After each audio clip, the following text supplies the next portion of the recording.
Tariff या 9,000 करोड़ का चंदा। अमेरिकी राष्ट्रपति डोनाल्ड ट्रंप ने प्रधानमंत्री नरेंद्र मोदी के सामने दो रास्ते रख दिए हैं, या तो बोर्ड ऑफ पीस में शामिल हो जाइए या फिर टैरिफ की मार झेलिए। ये कोई डिप्लोमेटिक इनविटेशन नहीं है, ये है आर्थिक दबाव प्लस सैन्य जिम्मेदारी प्लस राजनीतिक सौदा। सवाल ये है कि क्या ट्रंप गाजा के नाम पर भारत को अपनी नई वर्ल्ड ऑर्डर पॉलिटिक्स में फंसा रहे हैं। नमस्कार, मैं हूं उत्कर्षा। अमेरिकी राष्ट्रपति डोनाल्ड ट्रंप ने बोर्ड ऑफ पीस का सदस्य बनने के लिए प्रधानमंत्री नरेंद्र मोदी और पाकिस्तान के पीएम शहबाज शरीफ को इनविटेशन भेजा है। रिपोर्ट्स के अनुसार इसका सदस्य बनने के लिए $1 अरब यानी करीब 9,000 करोड़ रुपए खर्च करने होंगे। इसी के साथ सदस्य देशों को गाजा में अपनी सेना भी भेजनी पड़ सकती है। सवाल है कि क्या पीएम नरेंद्र मोदी 9,000 करोड़ रुपए का ये इनविटेशन एक्सेप्ट करेंगे? अगर भारत इस बोर्ड में शामिल होने से मना कर देता है तो अमेरिका से संबंधों पर इसका क्या असर पड़ेगा और इस इनविटेशन के पीछे ट्रंप का आखिर मकसद क्या है? सबसे पहले जानते हैं बोर्ड ऑफ पीस क्या है। दरअसल अमेरिका ने गाजा में शांति स्थापित करने के लिए 20 पॉइंट का एक गाजा पीस प्लान बनाया था, जिसे यूएनएससी यानी यूनाइटेड नेशन सिक्योरिटी काउंसिल ने नवंबर 2025 में मंजूरी दी थी। गाजा पीस प्लान के 20 पॉइंट्स में ट्रंप की अध्यक्षता में इंटरनेशनल बोर्ड, गाजा के पुनर्निर्माण, गाजा में व्यापारिक क्षेत्र और रोजगार की बात शामिल की गई थी।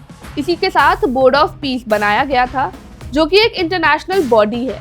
ट्रंप जिंदगी भर इसके चेयरमैन रहेंगे। इसका मकसद शासन व्यवस्था सुधारना, इन्वेस्टमेंट लाना, फंड जुटाना और क्षेत्र में शांति के लिए काम करना है। इस बोर्ड के लिए न्यूयॉर्क टाइम्स ने कहा है कि इसे यूनाइटेड नेशंस के विकल्प के तौर पर भी इस्तेमाल किया जा सकता है। एनवाईटी ने एक आर्टिकल में लिखा कि इस बोर्ड की परमानेंट मेंबरशिप के लिए $1 बिलियन यानी करीब 9,000 करोड़ रुपए देने होंगे। सदस्यों को 1 साल के अंदर ये रकम देनी होगी और अगर 2 साल तक कोई सदस्य ये रकम नहीं दे पाता तो उसकी सदस्यता खत्म हो जाएगी। सदस्य देशों से मिलने वाले पैसे का इस्तेमाल गाजा के पुनर्निर्माण के लिए किया जाएगा। आपको बता दें कि भारत के अलावा तकरीबन 60 देशों को ट्रंप इसका इनविटेशन भेज चुके हैं। इनमें Pakistan, France, Germany, Italy, Hungary, Australia, Canada शामिल है। इसके अलावा यूरोपीय यूनियन और मिडिल ईस्ट कंट्रीज को भी ये इनवाइट भेजा गया है। दरअसल भारत को बोर्ड ऑफ पीस में शामिल करने के पीछे ट्रंप के पास 3 कारण हैं। पहली वजह, ट्रंप के इस बोर्ड से इजराइल खुश नहीं है। वहीं भारत के इजराइल और फिलिस्तीन दोनों देशों से अच्छे संबंध हैं। ऐसे में भारत इस पीस प्लान को लागू करने और इजराइल को मनाने में अहम भूमिका निभा सकता है। दूसरी वजह, भारत $4.18 ट्रिलियन के साथ दुनिया की चौथी सबसे बड़ी इकोनॉमी है। गाजा को दोबारा बसाने के लिए काफी पैसे खर्च होंगे। ऐसे में भारत जैसी बड़ी इकोनॉमी से अगर फंड्स आते हैं तो पीस प्लान को फायदा होगा। तीसरी वजह, रूसी तेल को लेकर अमेरिका ने जो भारत पर टैरिफ लगाए हैं उसे लेकर भारत पहले से ही दबाव में है। ऐसे में अमेरिकी राष्ट्रपति को लग रहा है कि भारत उनके प्रस्ताव से इनकार नहीं करेगा। इस बोर्ड में शामिल होने को लेकर भारत के सामने कई चुनौतियां हैं। सबसे बड़ी तो $1 बिलियन की ही है। इतनी बड़ी रकम देना भारत के लिए आसान नहीं है। बोर्ड ऑफ पीस में भारत के साथ पाकिस्तान को भी इनवाइट किया गया है। यहाँ सवाल है कि क्या अंतर्राष्ट्रीय स्तर पर भारत पाकिस्तान के साथ मिलकर काम करना चाहेगा? भारत को इजराइल की ओर से भी समस्या हो सकती है। दरअसल इजराइल बोर्ड ऑफ पीस से सहमत नहीं है। ऐसे में अगर भारत इसमें शामिल होता है तो इजराइल से संबंध खराब हो सकते हैं।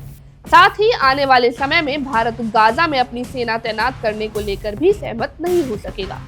चुनौतियों के चलते अगर भारत बोर्ड ऑफ पीस में शामिल नहीं होता तो ट्रंप की ईगो का सामना करना पड़ सकता है। ट्रंप को अगर ये बात बुरी लग गई कि पीएम मोदी ने उनकी बात नहीं मानी तो भारत पर टैरिफ और बढ़ाया जा सकता है।